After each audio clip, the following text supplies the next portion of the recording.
မင်္ဂလာပါစိတ်အိမ်လေးမှကြိုဆိုပါရယ်တခါတလေဘဝမှာမတေချာမှုတွေကြားထဲမှာပဲရှေ့ဆက်ရတဲ့အချိန်တွေရှိတတ်ပါတယ်တခါတလေကိုရောက်နေတဲ့နေရာမှာဆက်မလုပ်ချင်တော့တာတွေရှိတတ်တယ်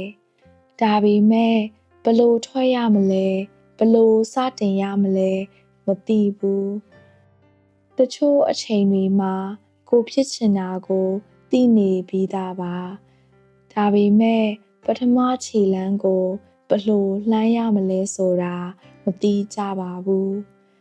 ဒါကြောင့်ရှေ့မဆက်ပဲဒီအတိုင်းလေးပဲနေမိတတ်တယ်ဒီလိုခံစားရတာတကယ်တော့ပုံမှန်ပါပဲမသိတဲ့အရာတွေကိုလူတွေကြောက်တတ်ကြတယ်မလုပ်ဖူးတဲ့လမ်းတွေကိုရှောင်ကျဉ်တတ်ကြတယ်တခါတလေ comfortable ဖြစ်နေတဲ့နေရာမှာပဲရပ်နေတတ်ကြတယ်အဲ့ဒီလိုနဲ့လတွေနှစ်တွေမတိမတာလွတ်သွားတတ်တယ်တနေ့မှာတော့ကိုယ်နှလုံးသားကမေးလာတယ်ငါဘာလို့ဒီလိုဆက်လုပ်နေတာလဲ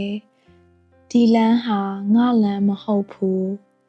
အဲ့ဒီအချိန်မှာတစ်ခုခုကိုရွေးချယ်ဖို့လိုအပ်လာတယ်တချို့လူတွေကအခွင့်အရေးရလာရင်စလုပ်မယ်လို့ထင်တတ်တယ်ဒါပေမဲ့တကယ်တမ်းကျတော့အခွင့်အရေးဆိုတာကိုမလှုပ်ရှားနေတဲ့၍မပေါ်လာတတ်ပါဘူးအဲ့ဒီအချိန်မှာကြီးမားတဲ့ plan မလိုပါဘူး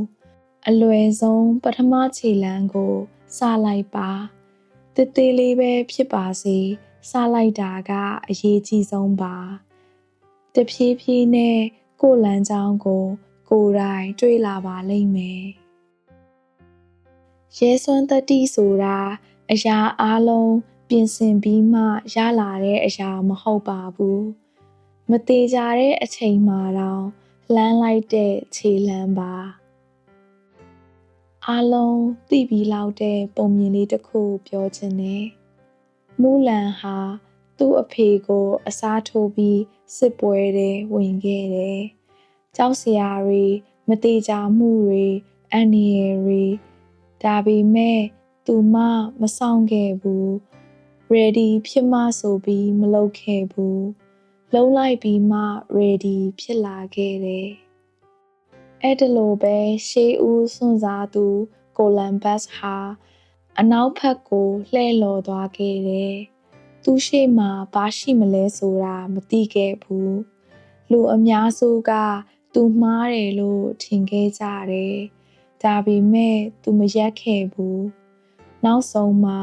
ကာရီဘီယန်ကျွန်းစုတွေကိုရောက်ရှိခဲ့ပြီးဥရောပသားတွေမသိသေးတဲ့နယ်မြေသစ်ကိုလမ်းဖွင့်ပေးခဲ့တယ်မတေချာတဲ့လမ်းကပဲသမိုင်းကိုပြောင်းလဲခဲ့တယ်လမ်းမသိတဲ့လူကလမ်းအသစ်ကိုရှာတွေ့တတ်တယ်တချို့ပြဿနာတွေကကြည့်လိုက်ရင်ခက်ခဲသလိုပဲတကယ်လို့ကြည့်ရင်လွယ်တတ်တယ်တချို့ကတော့လွယ်သလိုပဲမြင်ရပေမဲ့တကယ်တော့အရန်ခက်ခဲတတ်တယ်ဒါကြောင့်လုံကြည့်မှသာသိနိုင်ပါတယ်ဒါပေမဲ့ဘလောက်ပဲခက်ခဲပါစေဖြေရှင်းနိုင်မယ်ဆိုတဲ့ယုံကြည်မှုကိုမပျောက်ပြတ်ပါစေနဲ့ကိုယ်နှလုံးသားကိုပြန်မေးပါဘယ်သူမှမယုံကြည်ရင်တောင်ကိုယုံကြည်ပါရှေ့ဆက်သွားပါလှုပ်ကြည့်ပါတကယ်ဖြစ်လာနိုင်ပါတယ်အမှောင်ကအမြဲရှိနိုင်ပါတယ်ဒါပေမဲ့ရဲစွမ်းသတ္တိကအလင်းဖြစ်နိုင်တယ်ကိုလိုချင်တဲ့ဘဝဟာတနေ့တည်းမှာရောက်မလာပါဘူး